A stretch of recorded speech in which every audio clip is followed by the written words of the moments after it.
Assalamualaikum warahmatullahi wabarakatuh. Perkenalkan, saya Anggi Oktavia Wulandari dari kelas A dengan NIM 2308031020012 dari Prodi D3 Administrasi Keuangan Fakultas Ekonomi dan Bisnis Universitas Jember.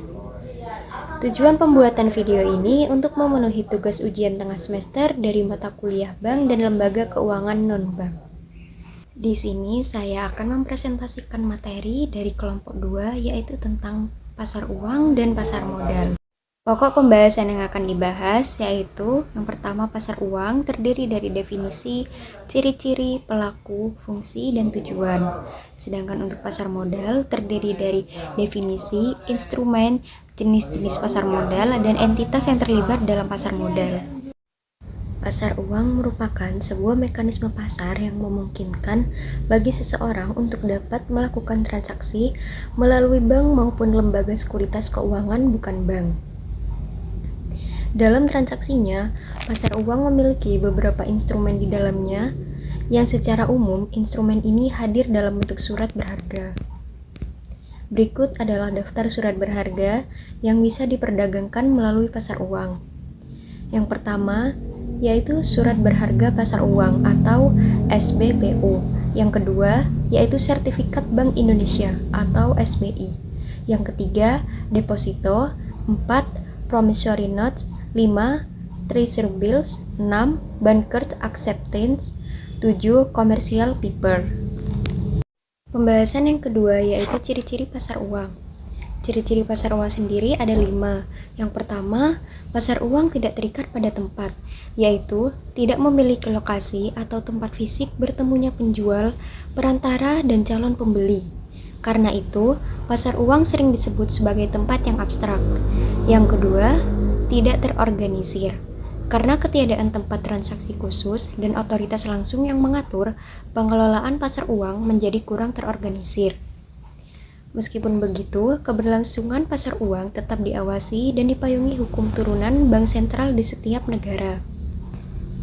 Yang ketiga, instrumen jangka pendek, yaitu memiliki jangka waktu singkat yang mulainya dari overnight hingga 1 tahun atau dalam jangka waktu kurang lebih 1 tahun. Untuk itu, instrumen yang diperdagangkan dalam pasar uang adalah bersifat jangka pendek dengan likuiditas primer. Yang keempat, pasar uang untuk tujuan jangka pendek. Untuk mencari modal lewat pasar uang, membutuhkan dana yang dapat dicairkan atau digunakan dengan segera karena ditujukan untuk membiayai kebutuhan jangka pendek. Yang kelima, yaitu imbal dan resiko pasar uang rendah. Pasar uang memiliki risiko harga rendah dan juga biaya yang rendah karena tempo pembiayaan yang sangat singkat. Pelaku pasar uang meliputi bank sentral atau Bank Indonesia, lembaga-lembaga pemerintahan, lembaga dana pensiun, perusahaan swasta, perusahaan asuransi, yayasan, dan lembaga keuangan lainnya.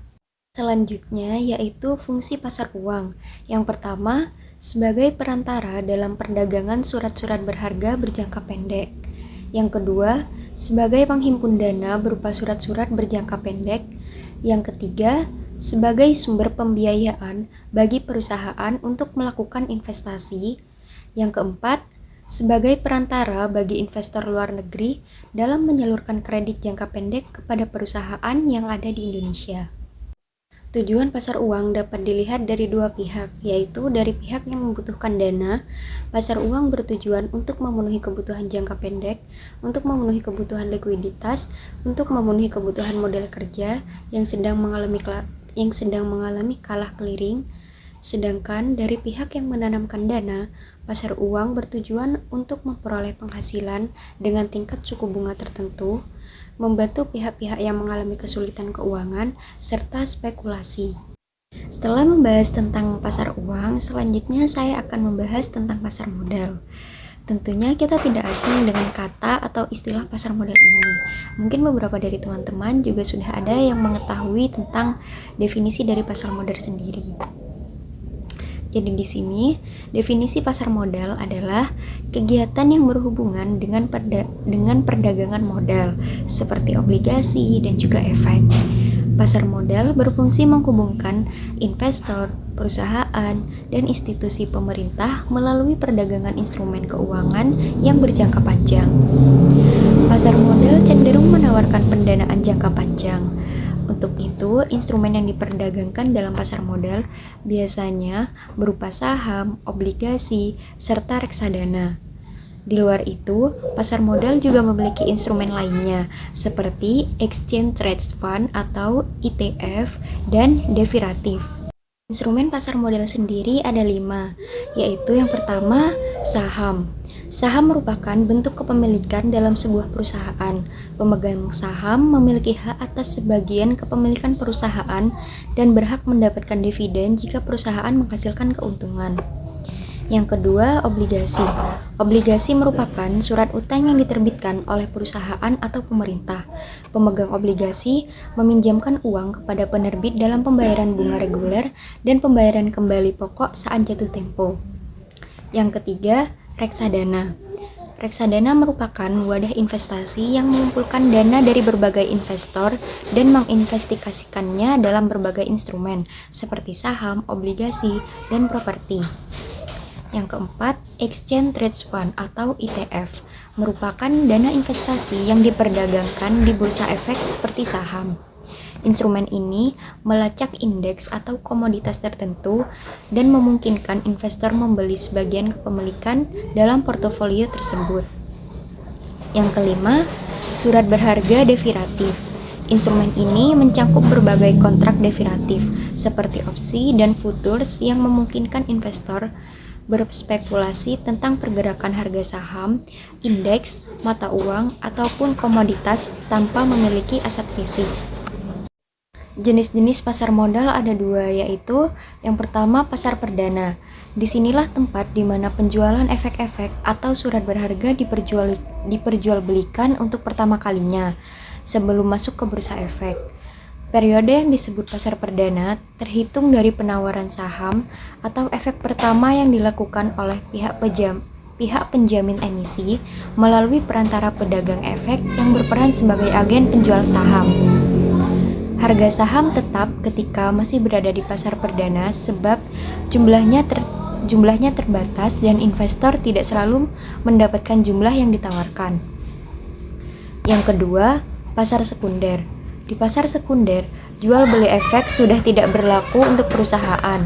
Pada tahapan ini, proses jual beli hanya bisa dilakukan antara satu investor dan investor lainnya. Apabila telah tercatat di bursa saham, barulah saham bisa diperjualbelikan kepada publik. Harga saham tetap pada pasar sekunder ini juga berbeda dari pasar perdana yang tetap. Di pasar sekunder, harga saham cenderung fluktuatif karena terjadi penawaran dan permintaan setiap harinya. Selanjutnya yaitu entitas yang terlibat dalam pasar modal ada 3. Yang pertama, Self-Regulatory Organization atau SRO. Contohnya seperti bursa efek, lembaga clearing dan penjamin atau LKP, lembaga penyimpanan dan penyelesaian atau LPP. Yang kedua, perusahaan efek. Yang ketiga, lembaga dan profesi penunjang. Contohnya seperti bank kustodian, biro administrasi efek, wali amanat, akuntan, konsultan hukum, penilai, notaris, dan perusahaan pemeringkat efek. Dari pembahasan tentang pasar uang dan pasar modal dapat disimpulkan bahwa secara umum atau general, pasar uang dan pasar modal memiliki perbedaan, yaitu terletak pada jangka waktu atau jatuh tempo produknya. Pasar uang dikenal sebagai pasar yang menyediakan sarana peminjaman dana dalam jangka pendek atau jatuh tempo kurang atau sama dengan 1 tahun. Sedangkan pasar modal kebalikannya, yakni mempunyai jangka waktu panjang atau lebih dari 1 tahun. Sekian presentasi dari saya, kurang lebihnya mohon maaf. Terima kasih. Wassalamualaikum warahmatullahi wabarakatuh.